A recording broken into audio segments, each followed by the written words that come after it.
आज मैं आपको एक भक्ति कहानी सुनाने जा रही हूँ। जब महर्षि वेद व्यास महाभारत लिखने के लिए बैठे तो उन्हें एक ऐसे व्यक्ति की जरूरत थी जो उनके मुख से निकले हुए महाभारत की कहानी लिखे। इस कार्य के लिए उन्होंने श्री गणेश जी को चुन लिया। गणेश जी भी इस बात के लिए मान गए, पर उनकी एक शर्त थी कि पूरा महाभारत लिखने को एक पल के लिए भी बिना रुके पूरा करना होगा। गणेश जी बोले, अगर आप एक बार भी रुकेंगे तो मैं लिखना बंद कर दूंगा। महर्षि वेद व्यास ने गणेश जी की इस शर्त को मान लिया, लेकिन वेद व्यास जी ने गणेश जी के सामने एक शर्त रखा और कहा, गणेश आप जो भी लिखोगे समझ कर ही लिखना होगा। गणेश जी ने भी उनकी शर्त मान गए। दोनों महाभारत के महाकाव्य को लिखने के लिए बैठ गए। वेद व्यास जी महाकाव्य को अपने मुख से बोलने लगे और गणेश जी समझ समझ कर जल्दी जल्दी लिखने लगे। कुछ देर में लिखने के बाद अचानक से गणेश जी का कलम टूट गया। कलम महर्षि के बोलने की तेजी को संभाल न सका। गणेश जी समझ गए कि उन्हें थोड़े से गर्व हो गया था और उन्होंने महर्षि के शक्ति और ज्ञान को न समझा। उनके बाद उन्होंने धीरे से अपने एक दांत को तोड़ दिया और स्याही में डुबोकर दोबारा महाभारत की कथा लिखने लगे। जब भी वेद व्यास को थकान महसूस होता, वे एक मुश्किल सा छंद बोलते जिसके समझने और लिखने के लिए गणेश जी को ज्यादा समय लग जाता और महर्षि को आराम करने का समय भी मिल जाता था। महर्षि वेद व्यास जी और गणेश जी को महाभारत लिखने में 3 वर्ष लग गए थे, तब जाके वो महाभारत पूरा हुआ था। यही है गणेश जी और वेद व्यास जी की कहानी। आज मैं आपको एक मजेदार भक्ति कहानी सुनाने जा रही हूँ। इस ब्रह्मांड में कहीं कोई बात हो और वह नारद जी को कान में पड़ जाए और उसका प्रचार न हो, यह कदापि संभव नहीं है। उन्हें तो संचार तंत्र का आदि गुरु कहना अधिक उपयोगी होगा। वैकुंठ लोक से चलकर नारद जी सीधे मथुरा के राजा अत्याचारी कंस के पास पहुंचे। कंस ने नारद जी का आदर सत्कार किया और उनके दर्शन के लिए आभार प्रकट किया।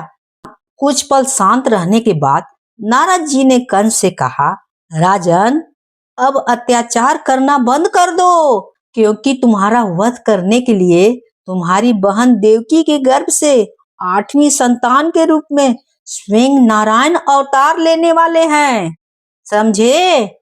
यह सुनकर कंस क्रोधित हो उठा और बोला, यदि ऐसा हुआ तो मैं अपनी बहन देवकी को ही मार डालूंगा। नारद जी ने उसे समझाते हुए कहा, राजन मूर्खता मत करो, अभी से बहन की हत्या पाप अपने सिर पर क्यों लेते हो? व्यर्थ में लोक निंदा के पात्र बनने से क्या लाभ है? जब 8वां बालक होगा तब उसका चुपके से वध कर देना। सभी बालकों को मारने से तुम्हें पाप लगेगा। ठीक है देवर्षि, आप जैसा कहते हैं मैं वैसा ही करूंगा, कंस ने उत्तर दिया। लेकिन उस समय कंस के मन में नारद जी ने शंका डाल दी। उन्होंने एक कमल का फूल मांगकर उसे दिखाते हुए कहा, राजन इस कमल के फूल को देखिए, इसकी पंखुड़ी को कहीं से भी गिना जा सकता है, फिर भी ये कैसे पता चलेगा कि देवकी का पुत्र कौन सा 8वां होगा? बताइए। यह सुनकर कंस सोच में पड़ गया। यह तो आप ठीक कह रहे हैं नारद जी, फिर तो मुझे देवकी के सारे बच्चों को मारना होगा। नारद जी ने उसे चेतावनी देते हुए कहा, मरवाना नहीं मारना होगा, दूसरे पर भरोसा करना ठीक नहीं है राजन। जो काम करो अपने हाथ से करना, क्या पता कहीं चूक हो जाए तो फिर तुम्हें पछताना ही पड़ेगा। एक बार यदि देवकी की 8वीं संतान का जन्म हो गया तो फिर तुम्हें कोई नहीं बचा पाएगा। कंस बोला, आप ठीक कहते हैं देवर्षि, आप मेरे हितैषी हैं। मेरे ही क्या, समस्त असुरों के आप हितैषी हैं, तभी तो हम सभी आपको इतना मान करते हैं। नारायण नारायण, ठीक कहते हो राजन, नारद जी तो सबका भला चाहते हैं। लोक कल्याण ही मेरा लक्ष्य है और समय रहते सबको सचेत करना मेरा धर्म है। कहते हुए नारद जी वहां से विदा हो गए। नारद जी के उस्काने पर कंस ने देवकी के 6 बालकों की निर्मम हत्या कर डाली। उसके पापों का घड़ा भरता चला गया। भगवान विष्णु के आदेश से योग माया ने देवकी के 7वें गर्भ को रोहिणी की कोख में स्थापित कर दिया और देवकी के गर्भपात की सूचना कंस को दे दी गई। रोहिणी के गर्भ में बालक बलराम का जन्म हुआ। देवकी के 8वें गर्भ में स्वयं नारायण अवतारित हुए। तब योग माया से गोकुल गांव की गोपी यशोदा की नवजात पुत्री से देवकी के पुत्र को बदल दिया। वासुदेव जी ने यह कार्य स्वयं किया। 8वीं संतान पुत्री के रूप में देखकर क्रूर कंस ने निर्ममता पूर्वक उस कन्या को पत्थर की शिला पर पटकना चाहा, लेकिन वह बिजली की तरह चमकती और आकाश में दुर्गा के रूप में प्रकट होकर बोली, अरे दुष्ट कंस, तुम अकारण मुझ बालिका का वध करना चाहता था। तुझे मारने देवकी का 8वां पुत्र जन्म ले चुका है। अब स्वयं काल भी तुझे नहीं बचा पाएगा, समझे? आकाशवाणी सुनकर कंस आग बबूला हो गया। उसने अपने सहकर्मी को बुलाकर कहा, उसी दिन जन्मे अपने राज के सभी बालकों को मार डालने का आदेश दे दिया।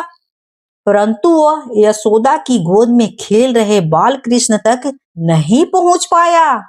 कंस द्वारा किए गए तरह तरह के उपाय कृष्ण को मारने के लिए किया गया, पर नहीं मार सका। कृष्ण तो स्वयं नारायण थे, कोई क्षति नहीं पहुंचा सकेगा। धीरे धीरे श्री कृष्ण और बलराम जी किशोरी अवस्था से पहुंचे और जब कंस के अत्याचार बहुत बढ़ गया, तब श्री कृष्ण ने अत्याचारी कंस को सिंहासन से खींचकर मारा। आकाश से पुष्पों की वर्षा होने लगी और वाद्य यंत्र बज उठे। नारद जी ने भी स्वयं वीणा पर स्वरों को छेड़ते हुए अपने आराध्य देव श्री नारायण के स्तुति गान करने लगे और सभी लोग वहां के झूम उठे। अत्याचारी कंस से छुटकारा मिल गया। अगर कहानी अच्छी लगी हो तो please like share and subscribe जरूर करिएगा। कहानी होती है समाप्त।